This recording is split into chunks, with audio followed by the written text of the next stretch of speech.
Good afternoon. My name is Rain Russell, and this is WBCR Bloomfield College Radio.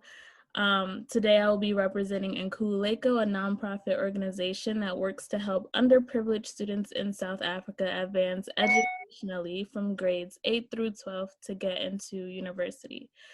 Today, I will be interviewing Professor and Coordinator of Media Communications, Dr. Jeanne Nutter, on Black Lives Matter, but more specifically, Black Education Matters. So how are you today? Fine, how are you? I am doing okay. I know that it's been a little rough with the pandemic and everything, so how have you been managing? Oh, geez. I don't know. I just take it day by day. It's, when you're used to seeing, even though I've taught an online class, to do everything online is a lot, and to do advising and to just check up on students. I mean, I would be able to see them in class, or if I didn't see them in class, I found them in the cafeteria or walking on the campus, and I could grab them and say, you weren't in class, or how are things doing, or congratulations. And it's much more difficult. And everyone is challenged. No one's ever gone through this before. And, students have lost relatives or they've been sick. And it's not easy for anybody. I don't think anyone is having, some of us are doing better than others because we're just in a different place. But this is hard. I don't know anybody's going, oh, this is great. No, this is not. Yes, it's very strange time. Yes. But so I want to start things off by just talking a little bit about what it was like for you growing up, like school-wise, different challenges you may have faced, or Okay. I had a very interesting school. I enjoyed school. But I started school off in a segregated environment. Now, most people, when you say a segregated environment, oh, that must have been terrible. No. I grew up in a school with a Black principal, Black teachers, Black cafeteria workers, Black custodians, all who wanted the best for us. And when I say that, even the custodians, if you were misbehaving in the hall, the custodian would talk to you. So we had teachers who were committed to education and committed to the education of Black students. They went out of their way. My father was also a teacher at the school that I went to. And I was in segregated schools from first grade through ninth grade. And I also was at the school where my father was a teacher, so I couldn't get away with anything. But teachers, and I want to talk about my father because my father did things after school. Now people say you got to get paid for everything that you do. No. Teachers didn't get paid for extracurricular activities at that time. So my father would spend time after school working with young boys, particularly. And I mean, he was a track coach after school, but he also had these clubs for boys. And in the fall, they had these little cars that they made out of balsa wood with little wheels, and they had little motors, little propellers, and they raced around because he was also an industrial arts teacher, but he also taught science and math. And they would be down in the shop on Saturday after school, and also on Saturdays and sometimes Sundays, doing these little races with the cars around in the shop. So it would give them something to do. In the spring, they would take these little propellers, these little motors off the cars, and they put them on airplanes, and they make these balsa wood airplanes, and they fly these airplanes out on the school grounds after school and also on the weekends. My mother would fuss at my father. She would say, "You're always coming home late for dinner," because he would spend so much time working with the young boys. But teachers went out of their way to have science fairs, to have, carnivals, May days.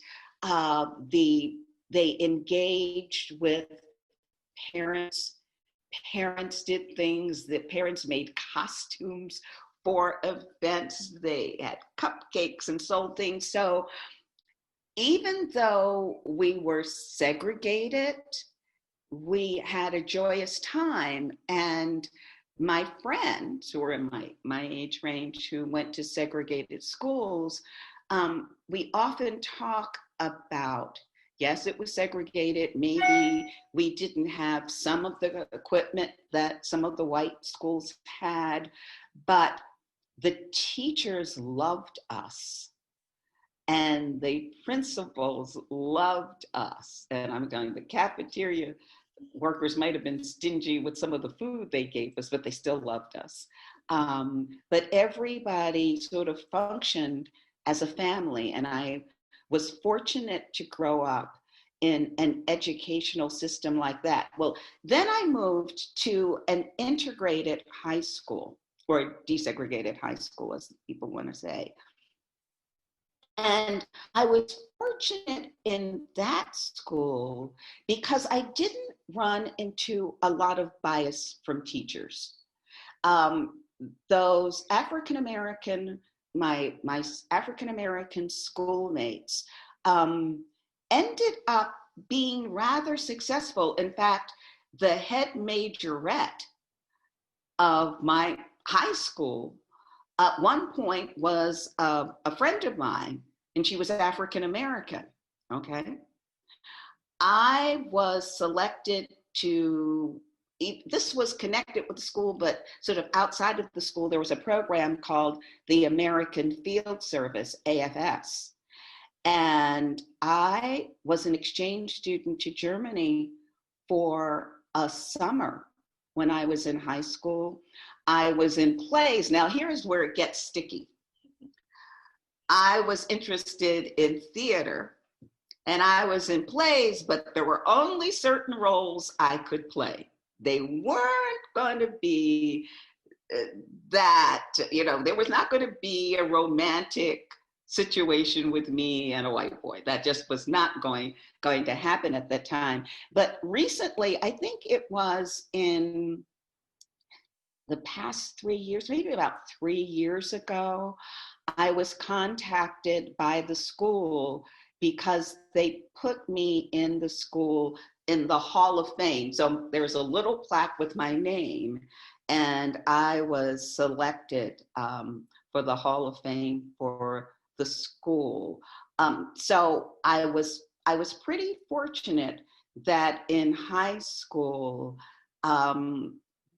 I didn't run into a lot of racism in school. So I will have to say, I'm going to go back to when I was in the integrated, in the segregated school. When we would go to some of the white schools to play basketball, I was on the cheering squad. In fact, one boy called us the scaring squad, right?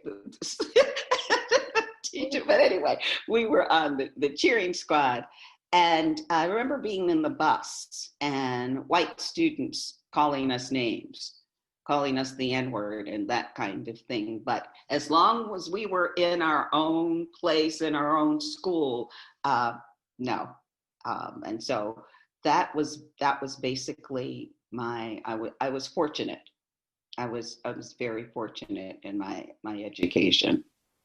It sounds like it was kind of a sense of like family, like a village almost. Yeah, it was. I'm going to tell you, my first grade through 8th grade was a village. I mean, with the teachers and the principals, it was it was a village. And because the school was in the neighborhood, the parents were extremely active in the school. My father would punish a student, and then they said more corporal punishment then. But my father would then would drive to the parent's house, the child's house, and say, I disciplined your son today or your daughter today, and I'm just going to tell you why. My father talked about some parents. It's interesting having a father who was a teacher.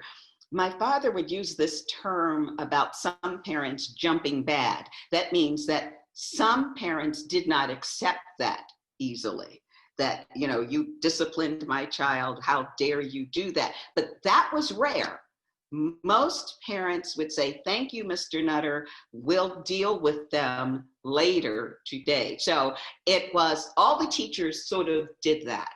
They had a good communication with the parents, and the PTA was strong. The PTA was very strong. Parents were there, and so that was my education. It was a village. It was definitely a village. Do you believe that that it's harder, or it became harder for students of color to find motivation in completing school? Yes, and it's interesting that back in the 80s, I worked at New York University at a center called the Race Desegregation Assistance Center. And the purpose of this organization was to work with school districts in New York, New Jersey, Puerto Rico, and the Virgin Islands. Now, they weren't having desegregation in Puerto Rico and the Virgin Islands, but we provided educational assistance. But here in New York and New Jersey, we looked at problems within school districts. And now this was about 30 years ago, okay? One of the main issues that we had to deal with was how Black and brown boys were disciplined in school. So you could have two children who threw a ball and broke a window in the school. You could have a white child that did this, and you could have a Black or brown child that did this. The white child would get slapped on the hand and say, Johnny, you shouldn't do this. The problem was that when a Black or brown child, so you had Jamal or Jose, did it, they were, expelled. So for the same infraction, there were different punishments. So we had to deal with working with schools to address those issues. What is interesting now for me, it's something to be of a certain age because you can see history. We were struggling with that in the late 1980s. I look at what's going on now, and the same inequities with discipline are still occurring. In fact, they're probably worse because then it was basically males. Now we're finding that Black girls are being disciplined much more harshly than white girls. And so it's now gotten broader rather than, I was working there saying we're going to solve this problem. We're not. The problem has gotten bigger. Now, We also had something called, there was a training for teachers called GESA, GESA, Gender Expectation of Student Achievement. And that was developed because they were finding that teachers had lower expectations of girls in terms of science and math. Yeah. So people didn't expect girls to do well in science. They didn't expect them to do well in math. So they had this training to get teachers to begin to look at their internal bias toward girls. But then they found out that it was a much broader issue and that it affected students of color. So they changed it to TESA, Teacher Expectation of Student Achievement. And so they realized that teachers had biased against students in terms of gender and race, and that they had lower expectations for students of color and girls. The interesting thing is that we still have it today. The same issues that I was working on 30 years ago have not diminished. In fact, they've probably gotten even greater. There are many times I just sit on my sofa and I just say, where are we? And because it's not gotten better. I hate to be a pessimist. I have a friend of mine who says, you have to think positively, but when I look at the statistics, it's sort of hard to do that.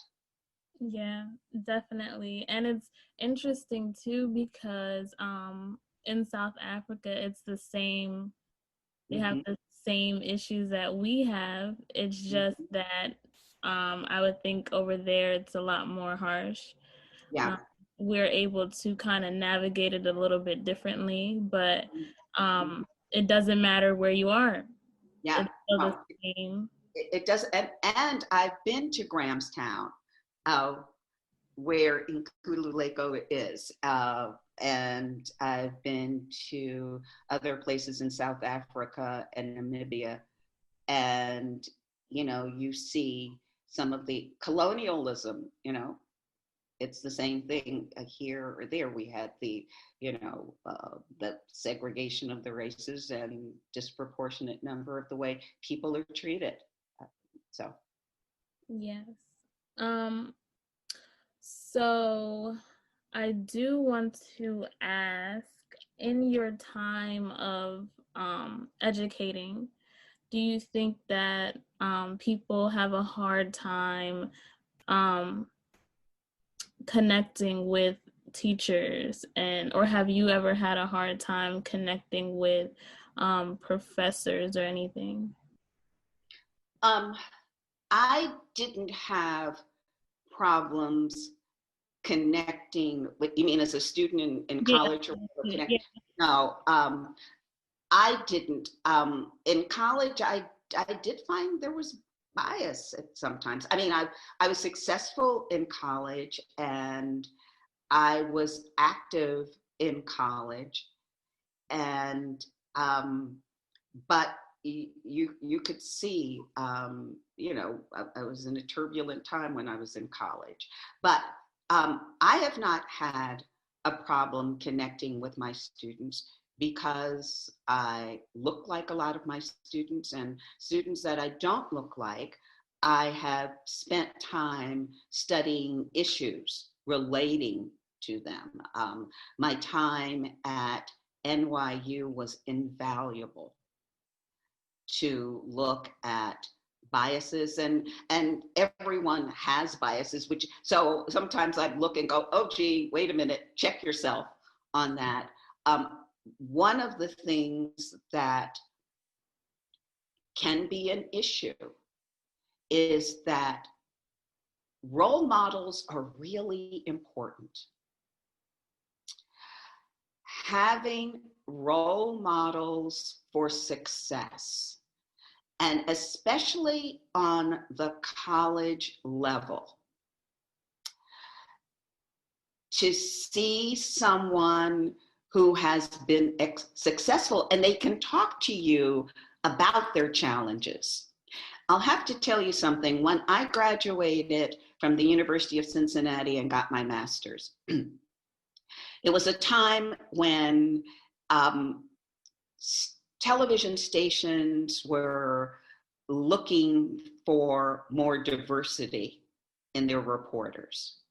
Now, my goal had been when I graduated with my master's is I wanted to develop programming, educational programming. That's what I wanted to work for, like PBS or the Children's Television Workshop. But someone had me interview at a local station to be a reporter. My test was really good. They wanted me. This is interesting. I don't talk about this too often. They wanted me, but I wasn't so interested in being a reporter. I wanted to develop programs. I wanted to produce programs, but I didn't have like a role model to tell me, hey, Jeanne, do this. You get your foot in the door and you know how to navigate, but there weren't any other people that were in the industry near me to sort of tell me what to do. And I said, I was cocky. I said, well, I'll do this if you'll teach me how to produce. The man said, well, you can always be a reporter, which wasn't my eventual goal because I understood the power of the media was in the producing, developing. And so I didn't take the job. You know, hindsight is 2020, as they say, or something like that.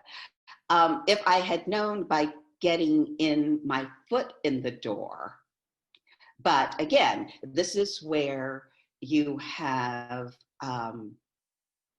where mentors that look like your role models can tell you, can pull you aside and tell you how to navigate. So I find that role models are extremely important. And especially as you're on the college level, even in high school, I had role models around me in, elementary school, high school, and the community in my church. Things. That's how I got to the University of Cincinnati. There was a friend of ours, and I didn't know where to go to school. He says, "Why don't you apply?" And again, people are telling you he was great, and that's how I did it. So those things are I think really important. Yes, I think it's interesting that you say that because I think nowadays it's harder to kind of find people that are willing to show you or tell you what direction you might want to go in, because a lot of people are kind of like, I did all this to get here, but I don't want to take the time to, help other people get to where I've been at, or. Mm-hmm. Mm-hmm. Also, joining professional organizations that are ethnically based are also helpful. Also helpful to find mentors, and there are people, but it really helps when they are at the college. When at the college you're able to have people that look like you. Definitely. But it's interesting that we are talking about role models because a Department of Education report showed that in South Africa, less than a third of students finish grade 12 by the age of 18. However, Nkululeko helps bridge the gap for learners to be able to complete school from grades 8 through 12. So have you seen any organizations that kind of mirror this, or have you been a part of any organization that mirrors this within the United States? Well, I think when the center at NYU is pretty much, and there are other organizations, I can't name all of them, but I read about organizations that work on providing assistance for young people. And even in, it's interesting, a lot of African American philanthropic organizations and even churches, well, there are churches that really have after school programs for children, also have scholarships for, in fact, it was interesting, even though when I was in school, young people could work their way through college, but from my church, someone donated money to my church. I didn't know who it was at the time, for me to have money towards school. Now, my parents had been saving for me, and I was an only child. I had a brother who died, but my parents were frugal and saved money, and my father worked extra in the summer. But that amount of money that we got really, really helped. And then I worked at Christmas time and in the summer for other money. But when I went to school, students could work through school, and you can't now. There's no way. There's no way you could pay for college and work through it. And so that's another thing that bothers me a great deal. You didn't ask me this, but I'm going to tell you, I have restless, sleepless nights because I have students who have dropped out in their junior or senior year because they couldn't afford it. And as a result, I think what really, and I'm sure my friends have gotten tired of hearing me talk about this, but then, so I'll then have students who have no degree, but student debt. Mm-hmm. It's bad enough to have student debt with a degree, but to have debt and no degree troubles me greatly. So student debt is something that that plagues me. I want to tell you, if I could have a magic wand and erase the debt from my students, I would do it. I wouldn't buy myself a bigger house or anything. I'd erase student debt. To me, that's one of the biggest challenges for an education now. I don't know how we're going to solve it, but that's my bandwagon thing. Is definitely student debt, and making it easier for students to gain an education. Yeah, I had a lot of friends this semester who didn't return because, well, not only because of like COVID, but also mainly because the finances is just not there. And even with it was so many troubles. I know I had troubles too with financial aid and trying to get them to work with you, like when you're dealing with no responses and you're still dealing with COVID and everything. It's like it was too much pressures in that. But also I find that a lot of my friends who have dropped out have no motivation to return. Yeah, I know. So it's like you're still in debt. You're not willing to return to school to rack up more debt. I'm gonna, when I tell you I have lost sleep when I've lost students. And many times they were good students. A lot of times they were some of my good students, and they just didn't have the money.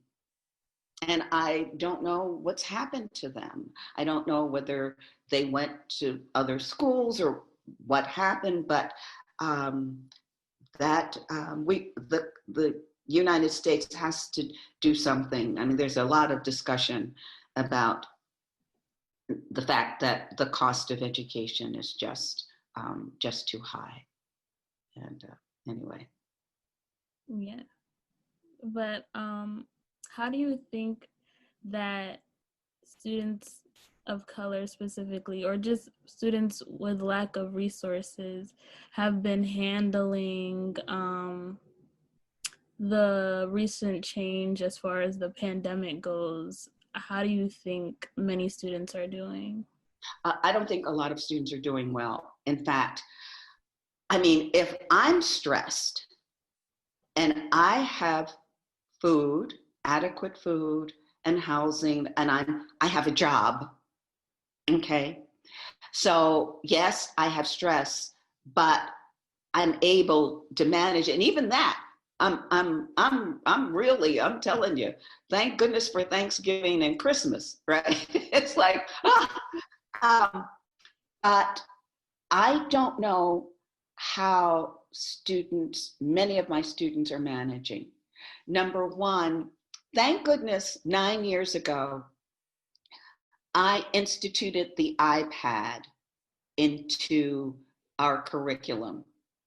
And I did it because many students didn't have computers, but the iPad could be a computer, it could be a recorder, it could be a camera. And so it gave our students a tool that they could use in many ways. I did not know we were going to have a pandemic. So when the pandemic hit and people were saying their students didn't have like computers, I was okay. Our students had the iPad, so they had a computer that, because they could record and take video, we sort of found ways that they could sort of do some editing on this iPad so we could make it work. The problem is, years ago, a friend of mine who was head of Verizon here in Delaware asked me, this was in the 90s, asked me to write him a speech on the digital divide. Now, I didn't know very much about the digital divide. This was something that President Clinton was concerned about. And the digital divide looked at who had, and this was in the 90s, who had internet access and who didn't. And when this friend of mine gave me some of the research, what we found out was that urban people who lived in poor urban communities didn't have internet access, and people who lived in rural communities didn't have access. So what you had were rural folk who didn't have access, but Black and brown people in urban cities didn't have internet access. So people were talking about, how do you bridge that gap? Mm-hmm. Okay, so you get internet. You can have internet, but if you don't have broadband, because that's how you can watch movies and do all kinds of more sophisticated things with your tools, then you're at a loss. Right. And so with the shutdown, most of my students haven't had the internet problem, but other students have. Mm-hmm. I know that students don't have internet, don't have broadband. And then, okay, so we're dealing with this. So and thank goodness the college has made Chromebooks available for any college student. However, so say you've got the Chromebook, say you've got the internet, everybody is at home. Mom, dad, brothers, sisters, babies. I cannot imagine, because at home, the television's blaring, babies are crying, little kids are playing, mothers are shouting at kids, sit down, do your homework. To even find some students don't have a space to work. I mean, they're doing their work on the bed. They're not at a table or a desk. And I've had students last semester in oral interp who said, you haven't turned in your video. And they said, Professor Nutter, we haven't had a quiet time. to be able to record. And so what you've got are how families that are in chaos and people are trying to study and work or to receive Zoom in those situations. But then you have families where people are also contracting the virus. Mm-hmm. And so you've got these issues, people contracting the virus. And I've had this with students. Someone's contracting the virus, but we've also had students where family members have died because of the virus. Now, we know as people of color, weddings, funerals, I mean, we gather. You can't gather anymore. We can't, the grief process is difficult. But I haven't also talked about food insecurity. There are people that are hungry. I was just watching last night on the news about food banks are stretched.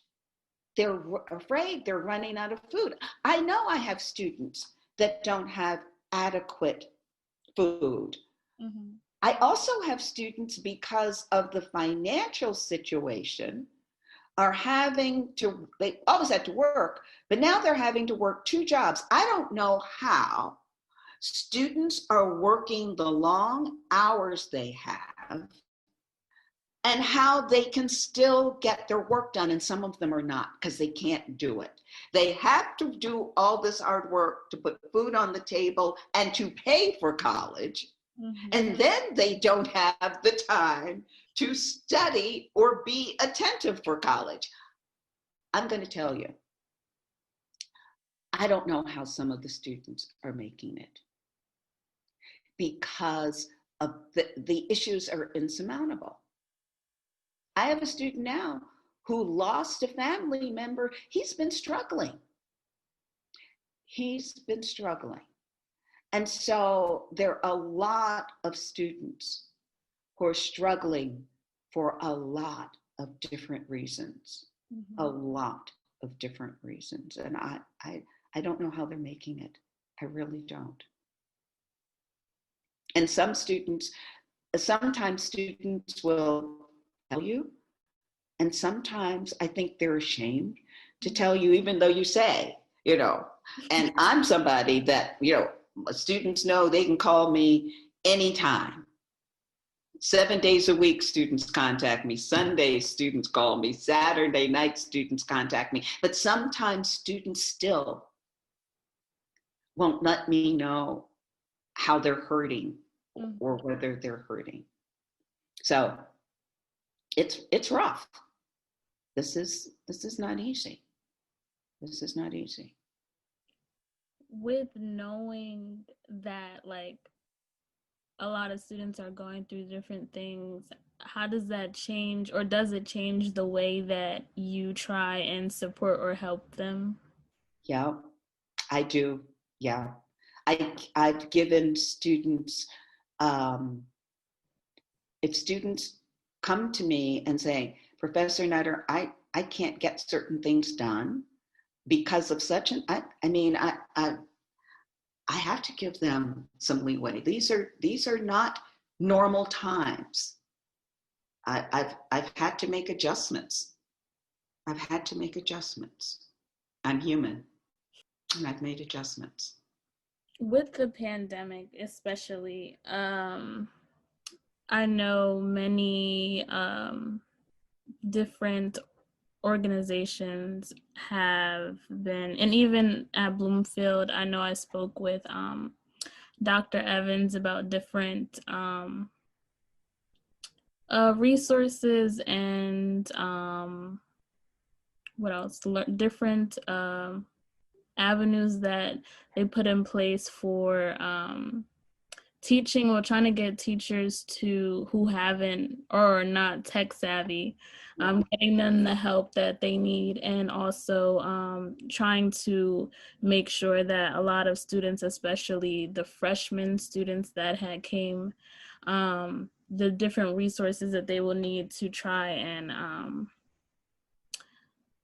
succeed this semester, and I wanted to know if you have, been aware of these different resources, things. Yeah, but I have to tell you, I think we have to be also realistic that we've never faced anything like this. Right. No one. Teachers haven't, students haven't, parents haven't. I mean, I have a niece who's a vice president of marketing, and she has to work from home, and she's got two children, one a 10-year-old who's feisty as, you know, and needs constant attention, and a 16-year-old who is looking toward college, and he's getting, not wanting to do his work, and everybody's trying to work in a same space, and it's difficult, and it's difficult for institutions. It's difficult for teachers. I mean, we're navigating things we've never done before in a way that we've never done it before. Um, I feel sorry. All of a sudden this morning, as I was thinking about talking to you, I thought about, here you are, someone is a first year teacher for first grade or second grade. They're first year teaching regularly.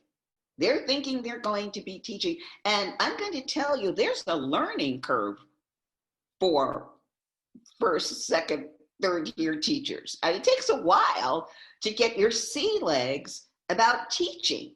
Mm-hmm. Now, all of a sudden, you're going in prepared to teach face to face because that's how you've been educated. And all of a sudden, you now, as a first or second year teacher or third year teacher, having to learn something different than you were taught. This is rough for everybody. Or you're a teacher who's been teaching math for 20 years, and now someone says, well, you can't be face to face, and you can't be on the chalkboard, you can't be looking over Johnny or Jamal or Juanita's shoulder. You have to do this through Zoom from your house. And I think even of the mental, I've watched several programs that talked about the mental issues that even 3-year-olds are having. The resources, the resources are, we're trying to hobble together resources to help support students, but we have resources for normal times, but we don't have the resources in place for catastrophic times. And I just sometimes think that we have to give ourselves a little bit of a pass because it's not going to be perfect. Mm-hmm. It can't be. This is like war. I think about this. I said, suppose this was a war. This is a war. This pandemic is a war on us. We just haven't put it in those framework. But if we were being bombed and we were in a bomb shelter and, you were talking about kids' education, it's the same thing. Mm-hmm. How do you do it? It's the same kind of thing. And sometimes I think we're trying to make normal out of abnormal situations or times. And it's going to take a bit for everybody to get their sea legs or feel comfortable. Definitely. I was on Facebook not too long ago, and it was this guy. He made this super long post about his wife. She's a teacher, and he was saying that how a lot of people are saying that these teachers need to do more. And he's like, I literally watch her from the time she gets up, and from the time, she tries to turn in, she's literally on Zoom with students, and she's on Zoom trying to figure out how to make the system work for everyone with other teachers, and what can they do better, and this, that, and that nobody's giving them enough credit because they're trying to pull this out of out of thin air. And I think along with that, a lot of parents have to also realize that you have to be involved as well, unfortunately. Well, you should always be involved, but it doesn't just start and stop with the teachers. Mhm.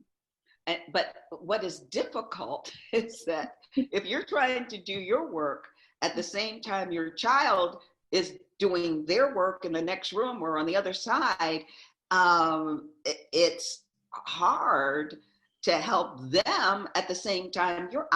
I mean, I really feel a lot for young parents with young children, and they're trying to manage their child's education as they're trying to manage their careers. Mm-hmm. I don't know how they're doing it. Right. I mean, you've got a preschooler. I mean, a preschooler can sit for a few minutes, but then you're on a Zoom call and your toddler is saying, "Mom, I need a cookie. I'm hungry." I mean, I'm sure. I don't know. This is and I don't think people realize that teaching online takes so many more hours. It's so much harder to get the information that you need, and I it's rough. It's just tough for everybody. Uh, I don't think there are many people who are navigating this smoothly. And I'm glad you made the example about this man whose wife Yeah. is constantly, we're constantly, I mean, and when we're not teaching, we're on Zoom meetings, on committee meetings and things. I'm thinking, then friends want to have a Zoom social. I'm thinking, I really I don't want to be on Zoom anymore. You get Zoomed fatigue. I mean, even church is on Zoom. Yeah, everything is on Zoom. And Every, it's funny because not too long ago, one of my friends had a baby. Like, and this is during, the pandemic, had a baby, yes. and I'm her godparent. So it's interesting when you have a newborn child in the pandemic and you also are, a college student yourself. So you're balancing being a new mom and, in college and still busting out essays, and you got a newborn. She's in college? She's Oh in gosh, college Lord. and she just had a baby, and yeah, she's doing school in between the time of having Oh the. gosh. Oh gosh, I don't know how she's doing it. Well, she has help, but still, Oh, even when I I have was the. good. Yeah. Even when I have her, I'm like, geez, like, let me try to, like, nap time. But then it's like for 10 minutes she's sleeping. You're like, okay, let Yes. me try to, like, then you got to Yes. get on Zoom and you're like, Yes. I know. No, little children are on our schedule. I'm telling you. My niece, and I have another young woman I call my niece. I feel for them. I don't know how they're doing it.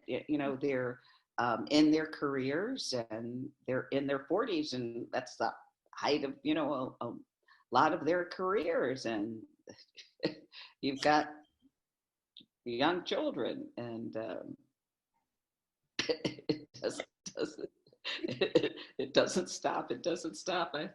I think we'll all exhale a couple of years from now, because I think it's going to take us another 2 years to sort of be able to breathe. But anyway, I don't know.